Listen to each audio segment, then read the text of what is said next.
Hello and welcome to this video on purchasing power parity.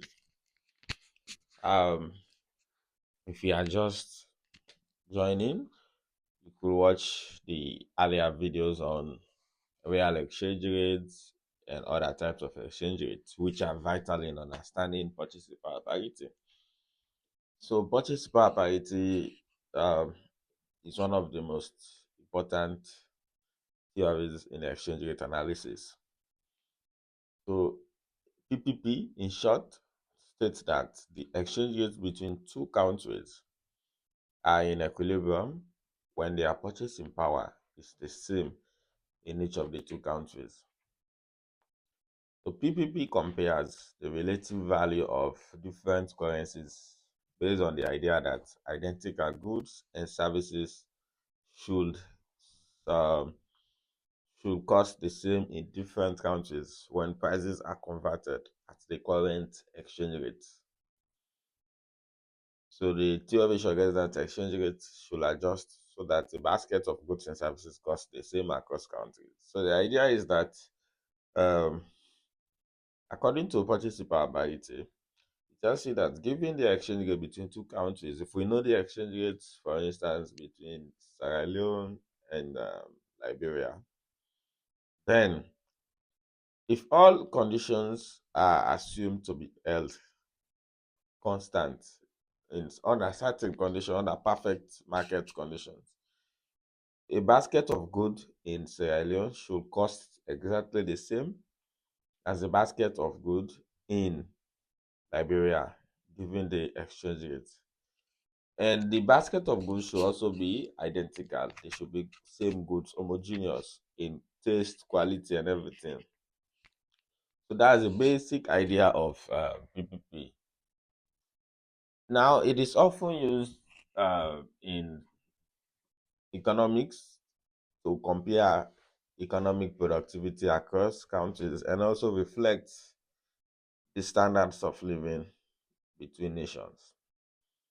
So PPP theory is based on a very important law, which is the law of one price. The law of one price.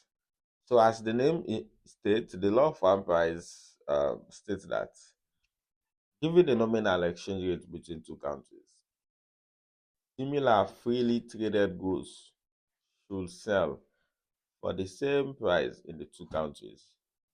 So the one price in this sense simply means the value, the cost value of a particular good in one country should be the same in another country.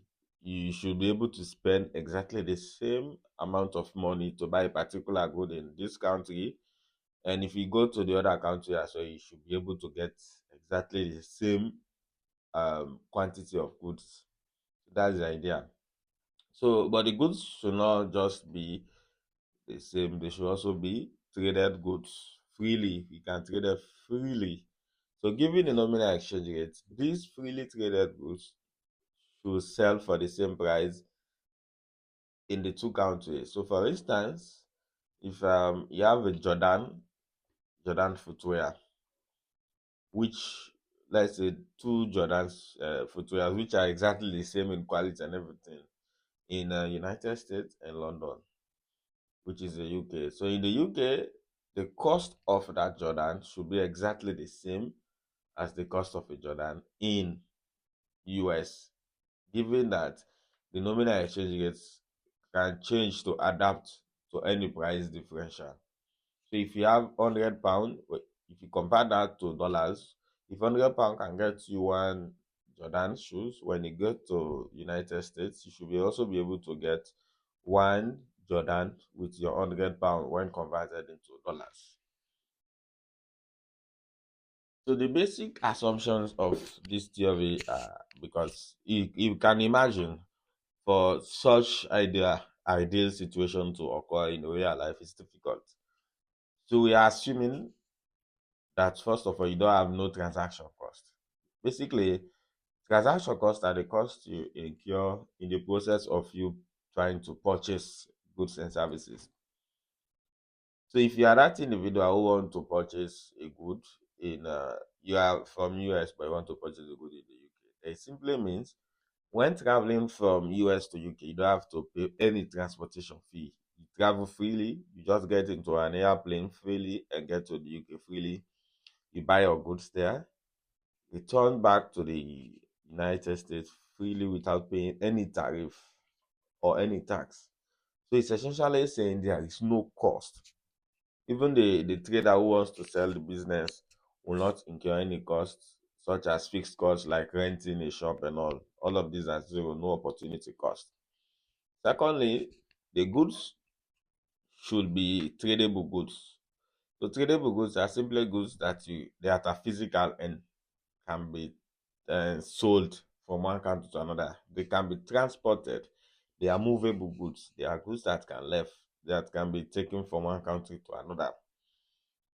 Yeah, so mostly goods and services, if particularly goods that are tradable, must be uniform as well across countries. So they should not just be goods that you can move, but they should be the same goods. And of course, you should have perfect information. So this means there is no hidden information. All buyers and sellers know exactly the global prices. They know what they will be paying. They know what they will get as well. And there is no arbitrage. So arbitrage is simply the opportunity one can get from simply buying a good at a lower price in one location and then resell it at a higher price in another location. So for instance, you purchase a good in the US, specific in the New York, at maybe £20, $20 rather, transport it to the UK and sell it for $50. So that means you have a profit. So there is no opportunity for profit. That means there should be no arbitrage. In other words, the thing should sell for the same regardless of where you are selling it.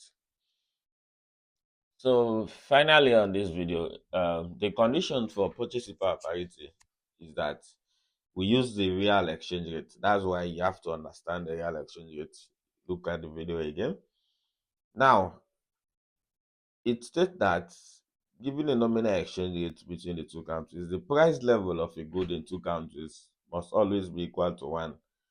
This simply means the real exchange rate, which could be calculated as nominal exchange rate times domestic price over foreign price, given that the foreign currency is the quoting currency, it should be equal to 1. Or if you also use P star over P, where the domestic currency is the denominator, then it should also be equal to 1. So regardless of the formula you use, you should always have the real exchange rate being equal to 1. It is only when it is equal to 1, then they will say that the purchasing power are the same. So the 1 here simply means wherever you go, the purchasing power is equal, it is 1. So if the real exchange rate exceeds 1, it could mean that the good is overvalued. If it's lower than 1, it could mean that the good is undervalued.